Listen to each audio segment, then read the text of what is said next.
오늘 하나님이 우리에게 주시는 말씀은 마가복음 9장 1절에서 8절의 말씀 보겠습니다. 저와 여러분이 한 절씩 교독합니다. 또 그들에게 이르시되 내가 진실로 너희에게 이르노니 여기 서 있는 사람 중에는 죽기 전에 하나님 나라가 권능으로 임하는 것을 볼 자들도 있느니라 하시니라. 엿새 후에 예수께서 베드로와 야고보와 요한을 데리시고 따로 높은 산에 올라가셨더니 그들 앞에서 변형되사 그 옷이 광채가 나며 세상에서 빨래하는 자가 그렇게 회개할 수 없을 만큼 매우 휘어졌더라. 이에 엘리야가 모세와 함께 그들에게 나타나 예수와 더불어 말하거늘 베드로가 예수께 고하되 랍비여 우리가 여기 있는 것이 좋사오니 우리가 초막 셋을 짓되 하나는 주를 위하여 하나는 모세를 위하여 하나는 엘리야를 위하여 하사나이다 하니 이는 그들이 몹시 무서워하므로 그가 무슨 말을 할지 알지 못함이더라. 마침 구름이 와서 그를 덮으며 구름 속에서 소리가 나되 이는 내 사랑하는 아들이니 너희는 그의 말을 들으라 하는지라. 문득 둘러보니 아무도 보이지 아니하고 오직 오직 여호와 예수와 자기들 자기들 뿐이었더라. 아멘. 18장에서 베드로가 예수님이 그리스도라는 고백을 했고 또 예수님이 십자가에 진다니까 절대 하나님 예수님이 십자가에 죽으면 안 됩니다. 그런 또 책망받는 소리를 했고요. 또 오늘은 변화산에서 중요한 사건을 앞에 놓고 있는 거죠. 우리가 순간순간 이렇게 선택할 때가 있어요. 그 잘못된 선택하면 고생을 좀 하고 오는 거죠. 하나님은 자기 자녀를 절대 포기하지 않기 때문에 그렇습니다. 그래서 우리가 순간순간 잘 선택해야 되는데 그 선택하는 기준이라든지 방법이 있겠죠. 그죠? 그래서 하나님 오늘 이 본문은 굉장히 중요한 거예요. 세 분의 이야기들이 나오잖아요. 이게 아무것도 아닌 것 같아도 우리 선택의 결정적인 요소를 우리에게 중요한 것을 제시하고 있습니다. 그래서 우리 성도님들의 집안의 문제라든지 극한 질병이라든지 그런 문제가 왔을 때 어떻게 선택하느냐 이게 중요하죠. 캄보디아를 갔다 오면서 하나님의 은혜를 너무나 감사하면서도 한쪽에는 너무나 이렇게 답답하고 그런 마음이 있었습니다. 오늘 일부 예배도 잠깐 말씀드렸지만 캄보디아에 저하고 신학대학 다닐 때 굉장히 친해요. 아주 같이 그냥 살다시피 했던 친구인데 그분이 선교사로 가 있어요. 내가 왔다니까 얼마나 좋겠어요. 그죠? 그래서 막 나는 다른 분리로 갔는데 우리 교단 신학교 갔는데 이분이 이제 많이 안내도 하고 그랬어요. 많은 걸 생각하는 시간 됐었어요. 우리가 지금 하나님이 이스라엘 백성들을 애굽에서 불러서 홍해를 건너고 광야로 왔단 말이죠. 육신적으로 보면 광야는 아무것도 없잖아요. 먹을 것도 나올 수가 없어요. 잘 데도 없어요. 그런 땅이잖아요. 그런데 그 현장은요, 하나님이 다 주셨잖아요. 말씀 주셨고, 성막 주셨고, 또 새 절기 주셨고, 낮에는 더울감이 있어서 구름 기둥 주시고, 밤에는 불 기둥 주시고, 또 만나로 주시고, 메추라기 주시고, 다 주셨잖아요. 그런데 이스라엘 백성들은 그게 안 보이는 거예요. 늘 뭐만 보이느냐? 불평거리만 보이는 거예요. 무서운 겁니다, 이게요. 그죠? 물 없다고, 고기 없다고, 마늘 없다고, 매장지 없다고, 맨날 그것만 보이는 거죠. 그죠? 지금 우리도 마찬가지잖아요. 여러분, 예수 영접했다는 것은요, 성삼위 하나님이 내게 임했잖아요. 믿습니까? 보좌가 임했잖아요. 예수님이 그리스도가 되셔가지고 사단 문제 해결해 주셨죠. 하나님 만나는 길을 열었죠. 죄의 저주 다 끝냈죠. 우리의 배경이 하늘 보좌의 배경이고 이 배경은 시공간을 초월하고 전무후무한 능력으로 역사하는 이런 능력을 주셨잖아요. 선교사님이 나한테 자꾸, 내 친구 목사님이 우리 교단 선교사님 보고 왜 좋으면서 싼 집도 있는데 왜 그런 데가 사느냐고 막 나보고 얘기하래. 내가 돈이 무슨 상관이야, 돈이. 얼마면 되고, 좋은 집이면 어떻고 나쁜 집이면 어때, 저거. 이 캄보디아 다 죽어가는데. 캄보디아 가보니까요, 동네마다 절간이 있고 사람 집마다 마당에다가 문 앞에다가 대문 앞에다가 조상심 섬기는 신전을 다 만들어 놨어요. 지금 선교사가 와가지고 밥도 배부르고 등 따숩고 살려면 뭐대로 선교 옵니까? 우리 선교사는 막 현장 다니냐고 정신없어 막. 그러게 우리 내 친구 목사가 또 저 사람은 사교성이 없는 것 같대. 선교사들께 사귀어야 어디가 또 뭐 어디가 좋고 나쁜 거 다 알 건데. 그래서 우리는 나도 그랬고 우리 선교사님도 그렇다. 현장이 너무 심각해서 사람들과 어울려 놀 시간이 없다. 그게 보이질 않는다 내가. 얼마나 말이 많은지 그냥. 그래도 나는 우리 장로님들 가셔서 다행이라 거기서 장로님들 다 커버했냐고. 나는 강의만 했다니까. 여러분 이렇습니다. 내가 받은 축복이요. 오늘 일부가 굉장히 중요합니다. 잘 들어야 돼요. 그 신분 권세가요. 그냥 외우라고 준 게 아니에요. 하나님 우리를 양자 삼았다니까요. 기도 천국권을 주셨다니까요. 그렇죠? 성령 동행권을 줬다니까요. 사단 결박권, 천사 동행권 다 주셨어요. 이것이 보여야 되잖아요. 내가 이 축복을 누려서 이 현장을 살려야 되겠다. 이게 보여야 하잖아요. 왜 원망 불평거리가 보입니까? 왜 사람이 보이나요? 왜 하나님은 안 보이고 왜 문제만 보이나요? 그죠? 이게 문제거든요. 우리가 똑같이 광야 사계로 있잖아요. 여러분 우리 그 문제가 사람 살립니까? 안 살려요. 이게 문제거든요. 내가 마음에 기도했다니까. 내가 가장 친한 친구였는데 어떻게 저렇게 됐노? 막 두 사모님하고 둘이 막 계속 떠들어. 그냥 계속. 우리 말할 시간을 안 줘. 그냥 타닥타닥타닥타닥. 당신 이거 얘기해봐. 타닥타닥. 저거 얘기해봐. 타닥타닥. 와 진짜요. 다 육신적인 얘기예요. 공항에서 누가 잡히면 자기한테 전화 오면 자기가 저녁에 새벽이고 가서 막 그거 빼내오고 내가 속으로 그걸 네가 왜 영사 다 있는데 대한민국 영사가 그래서 있는데 당신이 왜 하는데 속으로 겉으로 쌈 나갈 것 같더라고. 자신은 막 자기는 기쁜 마음으로 하는데 아니 그건 우리가 할 일이 아니지. 영사가 할 일이지. 대사관에서 할 일이지. 비행기 타고 오는데요. 우리 젊은 애가 딱 잡혀가 경사한테 딱 잡혀가지고 딱 저 뒤에 앉았다가 경사들이 딱 와가지고 체포 딱 해가지고 데리고 나가지고 누구냐? 우리나라 보이시핑들이요. 거기 캄보디아에 다 있어요. 여러분 캄보디아가 어떤 땅이냐? 옛날에 큰 동남아의 제국이었대요. 그런데요. 그렇게 조상 섬기고 귀신 섬기는데 태국한테 땅 다 뺏기고 베트남한테 다 뺏기고 그래서 그 사람들 얘기했다니까. 니네 조상들이 그렇게 섬겼는데 왜 다 뺏기냐 바보같이. 그게 귀신 역사야. 귀신은 사람 도와주는 영이 아니야. 왜 얼마나 답답한지 속이 답답해가지고. 성도는 우리도 마찬가지입니다. 사람 말이 안 들리도록 내 신분 권세를 누려야 돼요. 그거 아무 쓸데없는 소리거든. 그거요. 맞는 말인데 이 땅의 문제는 영적인 문제지 그 문제 아니에요. 그걸 눈이 열려야 그때부터 역사가 시작되는 거죠. 오늘도 마찬가지잖아요. 이 굉장히 중요한 본문입니다. 신학이 뭐냐에 따라서 완전 다른 거예요. 오늘 3명, 그죠? 3분.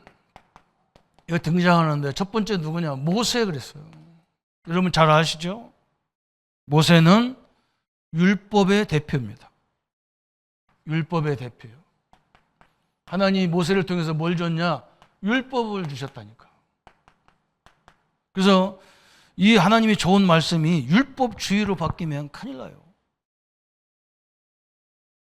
또 두 번째 인물이 누구냐면 엘리야예요. 엘리야. 엘리야는 누구냐? 하나님이 엘리야를 통해서 막 당신의 능력, 그런 증거들을 막 보여줬어요. 그래서 우리가 뭐라고 얘기하느냐? 엘리야를 신비주의의 대표예요. 신비주의.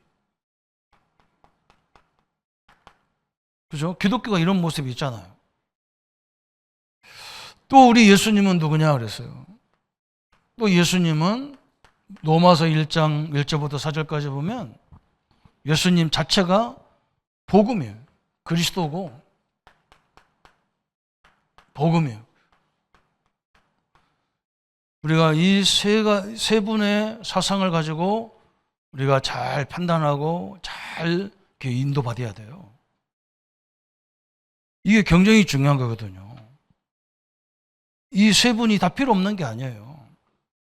우리가 이것을 제대로 우리 신앙생활하고 제대로 인도를 받으려면 이 세 분들의 사상 속에 있는 장단점을 잘 알아야 돼요.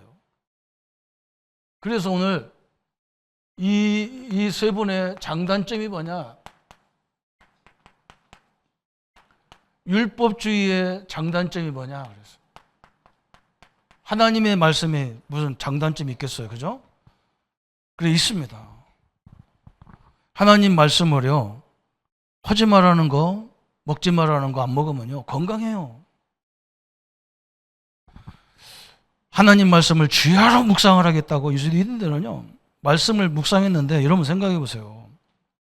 막 세계적인 영화 감독, 뮤지컬 감독, 뭐 세계적 글 쓰는 사람들 다 어디 출신들이냐? 유대인들 출신이에요. 왜 그러냐? 성경에는 엄청난 레퍼토리가 있는 거예요. 엄청나게 조그마한 이렇게 이야기거리가 너무 많아. 그리고 우리 랩런트들이 다른 책 보지 마요. 그거 봐봐요. 여러분 이거 세상적인 거 들어가 봐요. 골치 아파. 성경을 읽어 그냥. 세계적인 시대적인 인물 다요. 성경을 많이 봤어요. 그리고 성경이 먹지 말라는 거 절대 안 먹으면요 건강해져요. 그 유대인들 특징이 뭐냐? 중독자가 없어. 왜냐면 술 먹지 말라고 해서 안 먹어 이 사람들. 그죠? 뭐 먹지 말라면 안 먹어 이 사람들. 뭐 율법으로 확 강하게 얘기해가지고. 그래서 율법은 지키면 뭐냐? 하나님 말씀을 잘 지키면 거의 다 뭐였냐? 육신적으로는 성공했어요. 이게 말씀의 특징이에요. 또 성경에서 모세는 뭐냐? 그죠? 모세에게 하나님이 율법을 주셨단 말이죠. 그 중에 이 법을 주신 거예요. 법. 율법은 법이잖아. 그죠? 어떻게 살아야 되는지, 세상 관계는 어떻게 해야 되는지, 사람과의 관계는 어떻게 해야 되는지 모세에게 하나님이 율법을 주셨다니까요. 그래서 이걸 보고 토라라 그래요. 토라란 말은 규칙이다, 법이다 그런 말이거든. 교훈이다 그런 말이에요. 그래서 유대인들은 철저히 모세 오경을 완전히 다 외워버리죠. 이렇게 됐단 말이에요. 왜냐하면 그게 삶이니까. 그런데 여기에서 굳이 단점을 얘기하라면 뭐가 단점이냐? 그죠? 단점이 몇 가지가 있는데 첫째가 뭐냐면 율법 가지고는 우리에게 밀려오는 영적 문제를 절대 해결이 안 돼요. 더 어려워져요. 저는 많이 봤는데 저도 그래서 우리 자녀들에게 잔소리를 많이 안 하려고 그래서 뭐 자기들도 뭐 세상 좀 봐야 되니까 딴 데도 가봐야 되겠다. 그래서 가보라 그랬어요. 가봐라 가서. 우리 아이들이 조금 뭔가 사회 친구들하고 어울리다 보니까 같이 먹을 수도 있고 놀 수도 있단 말이죠. 저는 뭐라고 안 해요. 그리고 그럽니다. 바르게 먹어라. 바르게 놀아라. 왜 그러냐? 어디 감히 목사 딸이, 목사 아들이 이렇게 놓으면요 애들 갈 데가 없어요. 여러분 율법은 그게 아니잖아, 그죠? 아이들에게 세상도 필요하거든, 봐야 되거든, 들어야 되거든, 한번 겪어봐야 되거든. 그럴 때도 있어요. 그래서 뭔가 막 하나님 안 믿고 가네. 어떤 사람들은 너무 바르게 성공한 사람들이 있어요. 그래 자기가 그렇게 살아서 바르게 됐거든. 그러니까 후대들을 너무 쪼여가지고 아이들이 그냥 완전 지옥 같아. 예? 그래서 나중에 무슨 문제가 오냐? 이런 문제가 오는 거야. 영적 문제가 오는 거야. 늘 집에만 가면 마음이 불안한 거야. 아버지가 엄마가 또 잔소리 하려나. 제발 오늘은 아무 소리 좀 안 나게 해주고 없어서 기도하고 들어간다니까. 그리고 늘 불안한 거야. 뭘 하면은 뒤에서 약점, 단점을 탁 찍어가지고 팍 얘기하니까 뭐 하고도 자신감이 없어. 우리 교회도 마찬가지잖아요. 교회도 행사 여러 가지 행사 하는데 잘못할 수 있거든요. 좀 부족한 게 사실이거든. 전문가가 아닙니다. 그럼 격려해 줘야 되는데 왜 그랬냐? 완전 율법주의로 와가지고 영적 문제 있는 아이들을 더 어렵게 하는 거예요. 영적 문제는 누구나 다 있을 수 있잖아요. 저도 있어요. 왜 있냐면 우리 아버지가 새벽마다 오시는데 그냥 우리 당연히 새벽에 좀 늦게 일어나는 게 당연하잖아요. 그죠? 우리 할머니가 잔소리를 얼마나 하지. 아버지가 벌써 저 앞에 5분 거리에 온단 말이에요. 우리 집에서 보여요, 길이. 아버지 온다. 그런 말씀. 아버지가 오는데 자빠이 자는 놈이 어딨냐고 발로 팍팍 치고 다녀요. 미치는 거였죠.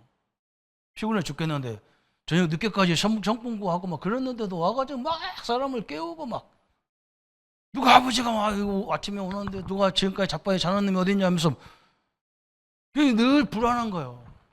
그래서 막 기도가 뭐냐, 내일 아침에 제발 비 좀 많이 와가지고 우리 아버지 떠내려가든지 안 오든지 막. 여러분 영적 문제는요 늘 불안해요. 늘 두려워요. 늘 염려가 돼요. 아니 그럴 수 있단 말이에요. 그 아이도 시험 보고 잘못 볼 수도 있는데 막 너 성적표 가까워라. 반은 죽여가지고. 여기 영적 문제는 율법으로 해결이 안 돼요. 편안하게 줘야 돼요. 이거 충분히 이해를 해야 되잖아요. 그럴 수밖에 없잖아요. 나하고 다르잖아요. 또 율법의 단점이라고 하면 뭐가 안 되느냐? 절대 율법으로는 구원을 받을 수가 없어요. 구원은 다른 이로서는 구원을 얻을 수 없나니 천하 인간에게 구원을 얻을 만한 다른 이름이 없다. 구원 얻는 길은 오직 예수 그리스도를 통해서만 구원을 받아요. 이게 단점이에요. 다른 방법은 없어. 이게 엄청난 얘기죠. 그죠? 이 두 가지는요, 절대적인 거예요. 제발 우리 성도, 우리 교회만이라도 좀 뭔가 부족하고 약점이 있어도 저도 어떤 때는 그게 안 돼요. 왜냐하면 저는 지도자들을 상대해야 하기 때문에 안 될 때가 있어. 좀 잔소리해요. 그럼 그 사람은 교육을 해서 그렇잖아요. 그죠? 좀 우리가 그러잖아요. 좀 편안한 교회가 돼야 되고. 이게 율법주의로 막 나도 모르게 다 해가지고. 우리 때는 안 그랬어. 그렇죠? 나는 안 그랬어. 막 그래요. 나는 안 그랬어도 저쪽은 그럴 수 있거든요. 이게 장점이면서 약점이에요. 두 번째, 신비주의. 신비주의의 장점은 뭐냐 그랬어요. 신비주의 하는 사람들을 보면 굉장히 이 사람들은요, 착해.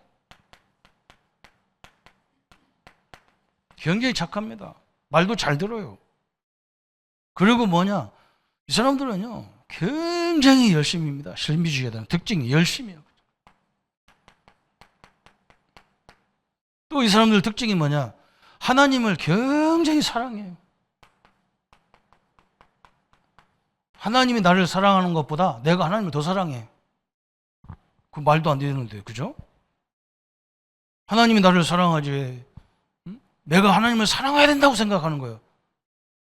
참 희한하죠. 우리 자녀가 부모 사랑을 다 압니까? 막 아이들이 그래. 아이 우리 아버지 엄마는요 나를요 그냥 대충 키웠어요. 천만의 말씀이에요. 좀 크니까 내부터 온 거지.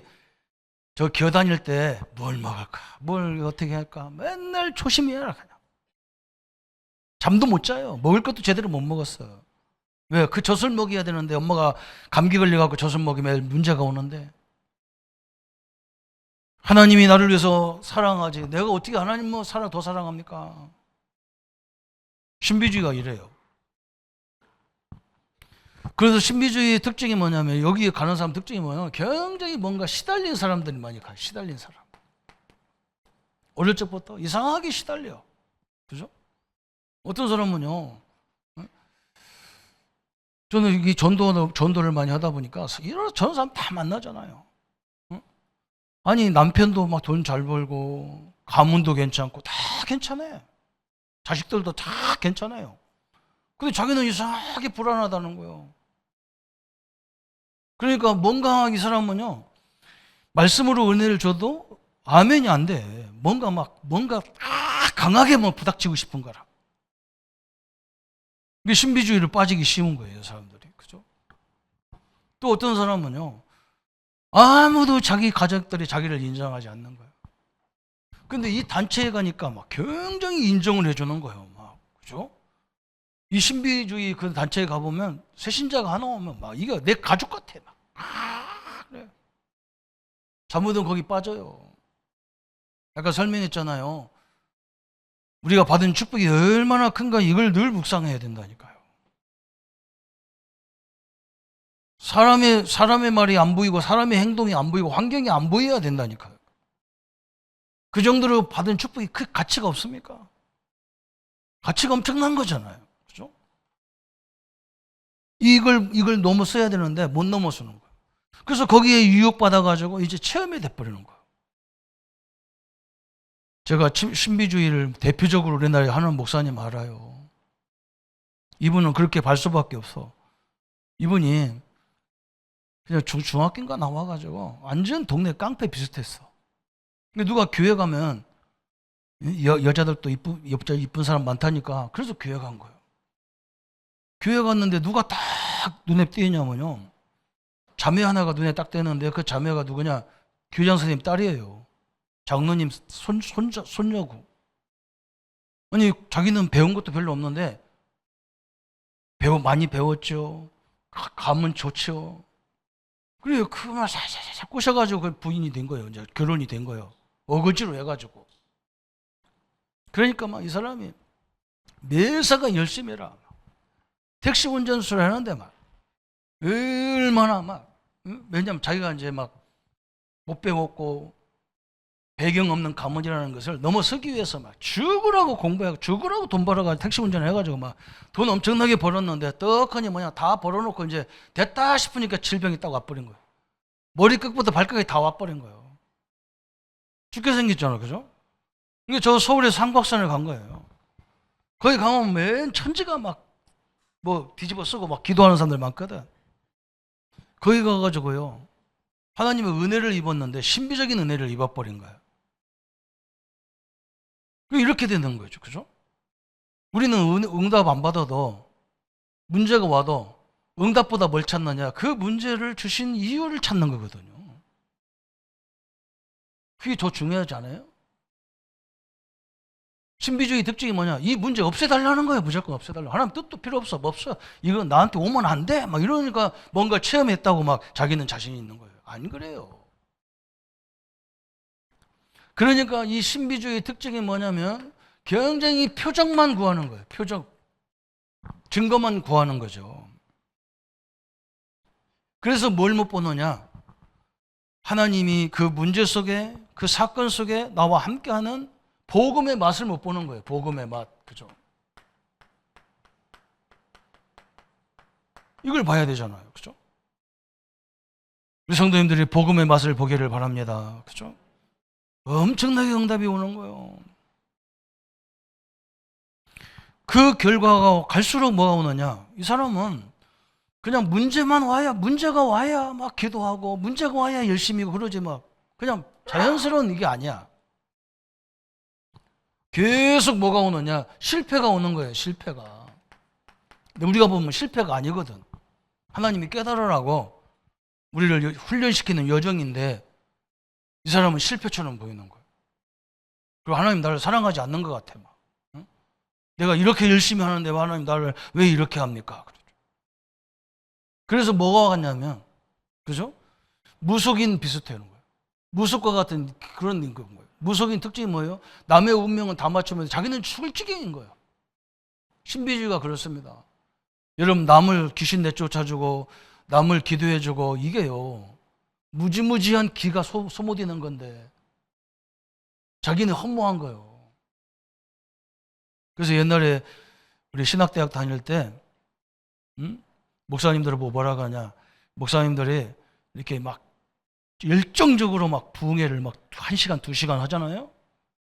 그때는요, 그거 끝나고 나면 목사님 방은 아무 들어가지 마라 그랬어요.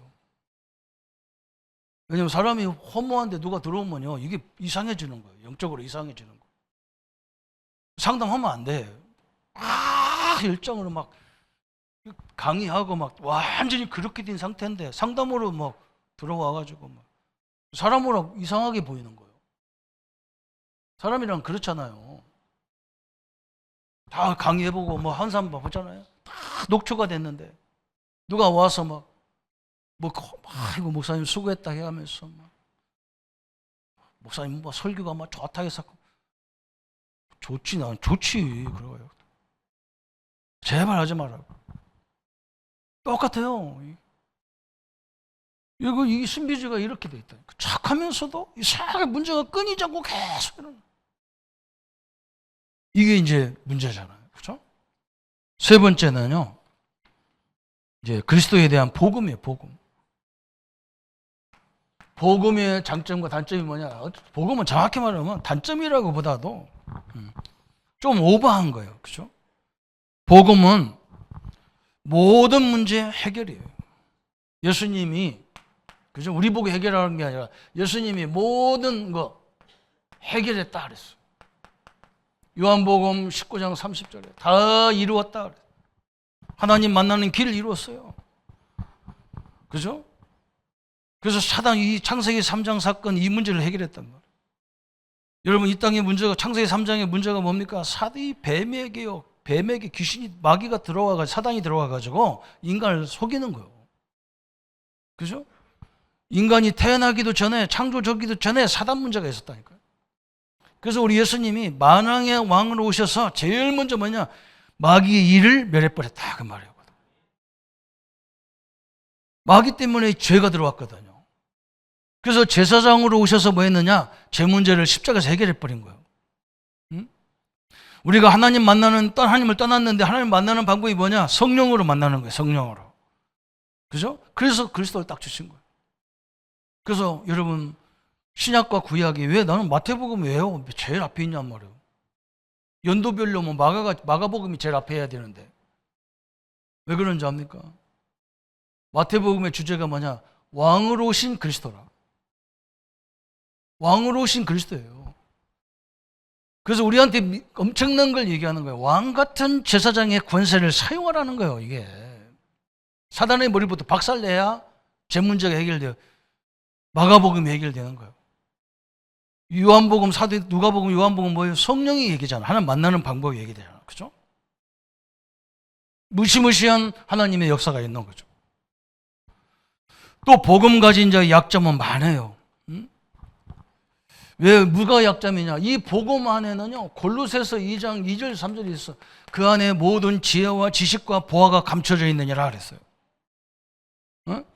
이 다 얻어놓고도, 그렇죠. 우리 복음의 가치를 알면 그렇게 살아라고도 안 산다니까. 그래서 우리가 순간순간에 막 방심해 갈 때가 어딨어.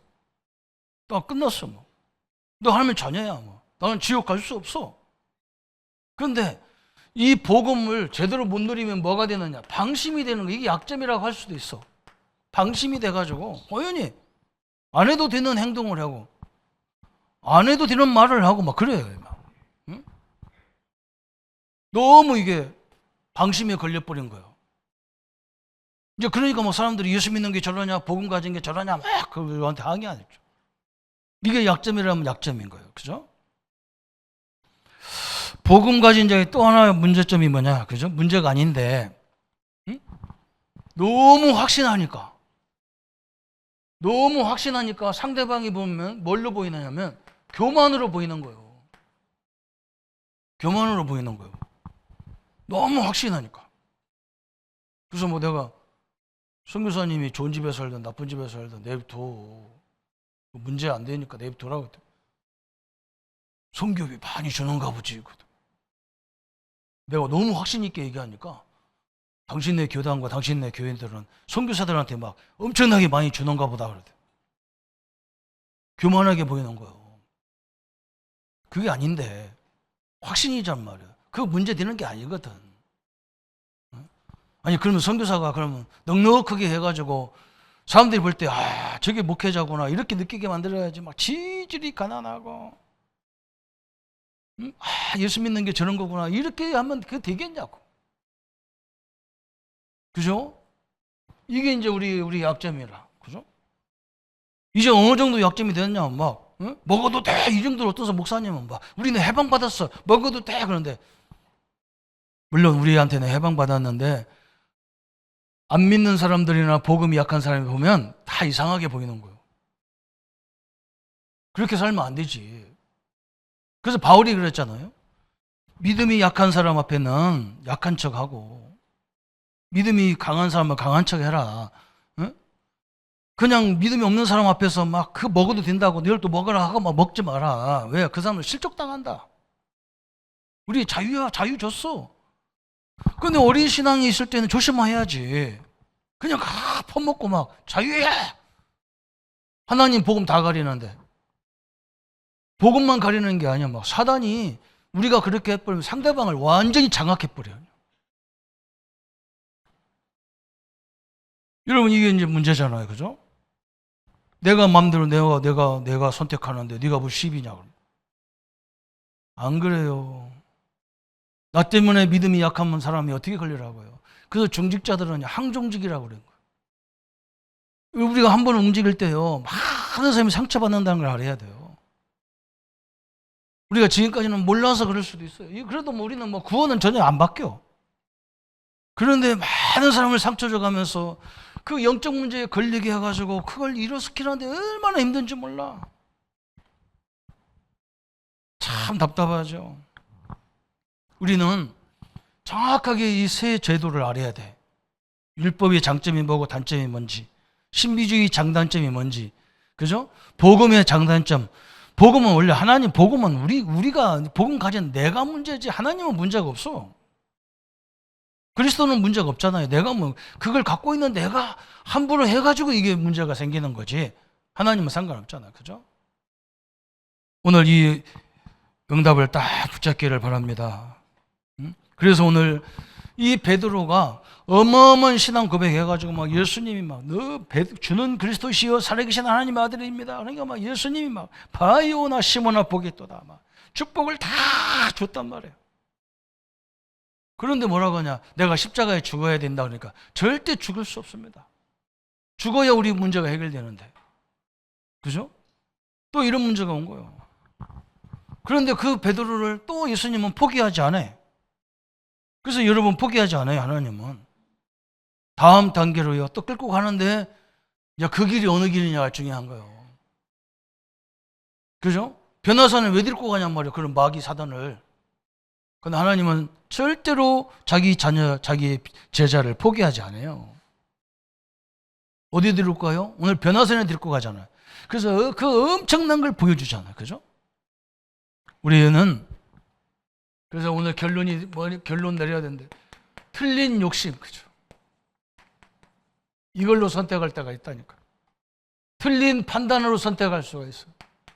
하나님은 이걸 반드시 세워갑니다. 하나님 제자라면. 진짜 저 사람이 복음을 고백했다면요, 절대로 안 돼요. 하나님이 그 스케줄에 가는 거예요. 그 복음의 그 욕심과 연약성이 베드로에게 있었죠, 그죠? 복음으로 해결돼서 받았는데도 불구하고. 그래서 베드로가 언제 바뀝니까? 성령 충만함을 받았다니까요. 그러면 성령 충만이 뭐냐? 이게 나오겠죠, 그죠? 여러분, 성령 충만은 다른 게 아니야. 그리스도로 완벽하구나. 그리스도 이름 하나로 완벽하구나. 그때 다 하나님 역사가 시작되는 거예요. 다른 거요. 여러분, 보입니까? 사람 말 듣깁니까? 여러분, 위에 가보면 영적 문제인데 그죠? 그래서 우리 보고 다 기도를 하라고 바울이 그런 거예요. 왜 그러냐? 그게 다 하나님이 해결할 일이지 그게 우리가 해결할 일이 아니야. 그걸 갖고 잔소리한다고 되는 게 아니라는 거죠. 바울이 이 베드로가 막 성령 충만 받았어요. 그때부터 인생이 이제 완전히 바뀐 거예요. 막 담대하게 막 성전 미문에 가서도 예수 얘기하고 재판 받는데도 막 예수 얘기하고 심지어는 뭐라 했느냐? 마지막에 자기가 막 서신서를 기록하면서 왕 같은 제사장이다. 어마무시한 얘기를 한 거예요. 여러분 이 축복을 누리시기를 바랍니다. 그래서 우리는 어떻게 깨달아야 돼요? 우리는요 율법으로 문제가 왔을 때 율법적으로 가만히 들여다봐야 돼요. 내가 혹시라도 규모가 잘못됐나? 내가 뭐 행동이 잘못됐나? 그죠? 신비주의로 깨달아야 돼. 뭔가 내가 하나님이 또 뭔가 응답받을 요소가 있나? 그러나 하나님의 원대로 하옵소서. 그래야 돼. 나는 이것입니다. 나는 이것만 주십시오. 이건요 안 앞에 그건 자기가 주인이지. 그죠? 그래서 세 번째는 뭐였냐? 이 문제와 많은 갈등들.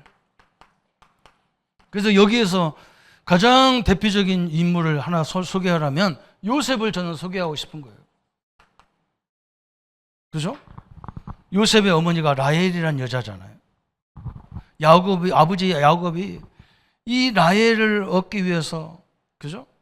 자기 외갓집에 가서요, 20년 넘게를 모슴살이 했다니까. 외삼촌한테 저 둘째 딸을 나에게 달라니까, 그래, 그럼 우리 집에서 7년 일해라. 그럼 줄게. 7년 죽으라고 해서 이제는 외삼촌 나에게 나이를 주십시오. 아니다. 우리 집안 법에는 큰 딸이 있는데 둘째부터 시집가지 않는다. 첫째부터 갖고 가라. 그리고 첫째 딸을 준 거예요. 그것도 열심히 일했더니, 그죠? 그래서 얻었다 본 것이 20년 넘게 걸렸어요. 그래서 얻은 것이 요셉의 어머니 라헬이라.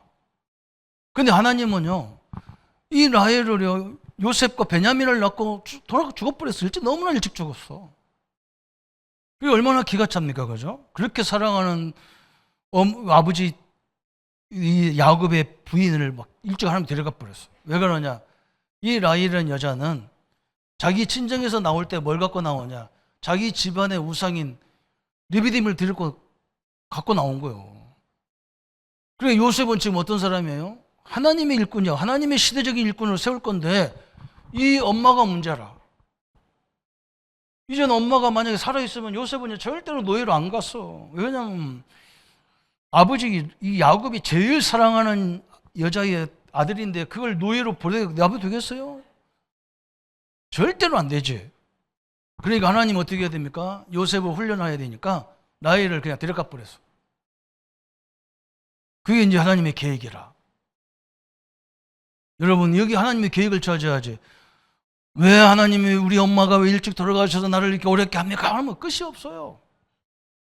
그래서 노예로 가가지고 그 노예도 막 그냥 노예가 아니라 보디발 집에 막 엄청난 규모 있는 집에 간 거예요. 세상을 알도록. 와 이런 집이 있구나. 거기서 엄청난 걸 다 요셉이 배우잖아요. 우리 같으면 뭐 해야 돼요? 원망 불평하다 끝나야 돼. 저는 막 일을 부득부득 갈아가면서 막 복수하겠다고 했는데 요셉은 거기서 완전히 다른 사람으로 바뀌어버려요. 만약에 요셉이요 보디발 부인의 그 유혹을 그냥 뿌리치지 않았으면요 거기 계속 살아야 돼. 거기 같이 있었으면. 거기서 보디발 집에서 뽑아내는 방법이 뭐냐? 보디발 부인의 유혹이라. 그 감옥에 가가지고 정치를 다 배워. 그죠? 우리는 뭐 해야 돼요? 모든 사건이 여정을 통해서 하나님의 계획을 찾는 거예요.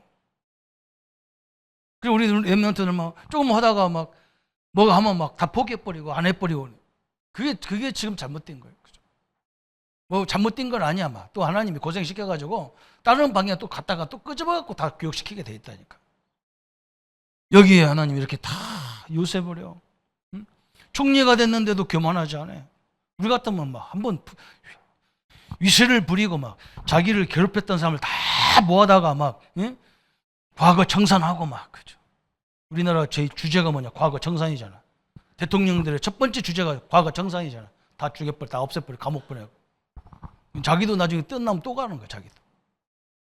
이렇게요, 이 요정을 전혀 못 보는 거예요.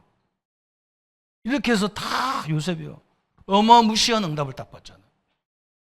오늘 이 세 분의 여기에서 오늘 나오죠, 그죠? 고백 이후에 우리의 신앙의 응답이란 말이에요, 그죠? 참 믿음을 하나님 주시려고 하는 거예요. 이 고백보다 더 큰 이유가 있어요, 그죠? 여기를 우리가 응답받아야 돼요. 사랑하는 성도 여러분요, 하나님은 결단코 우리를 포기하지 않습니다. 틀림없이 우리가 진짜 전도자라면 하나님은요, 반드시 봐야 될 거 보게 하고 듣게 될 거 듣게 해야 돼요, 그죠? 그래서 절대 거기에 속지 마시고 하나님의 응답 앞에 서는 축복의 생애가 되시기를 예수님의 이름으로 축원합니다. 우리 한번 말씀 붙잡고 같이 기도하겠습니다. 하나님 아버지, 너무나 감사합니다. 우리가 다 아는 내용이고 늘 누리는 내용이지만 이 속에 하나님이 예비하신 큰 축복의 문이 있음을 고백하게 하시고 알게 하신 하나님 감사합니다. 주의 은혜를, 주의 능력을 늘 누리도록 주님 역사해 주옵소서. 그래서 하나님, 이 율법주의의 장단점, 또 우리 신비주의의 장단점을 알고, 또 그리스도는 완벽한 하나님이신데 복음 가진 우리에게 교만하지 않게 하시고 또 오버하지 않게 하시고 또 겸손하게 하나님의 능력 앞에 서서 요셉처럼 끊임없이 우리에게 주어진 모든 조건 속에 응답의 문을 여는 하나님의 축복을 누리게 하여 주옵소서. 감사를 주께 돌려하며 예수 그리스도 이름으로 기도하옵나이다. 아멘. 이제는 우리 주 예수 그리스도의 은혜와 하나님의 사랑하심과 성령님의 영원토록 함께 역사하심이 오늘 끝까지 하나님의 능력을 붙잡고 살 우리 모든 성도님들 머리 위에 지금부터 영원토록 함께 할지어다. 아멘.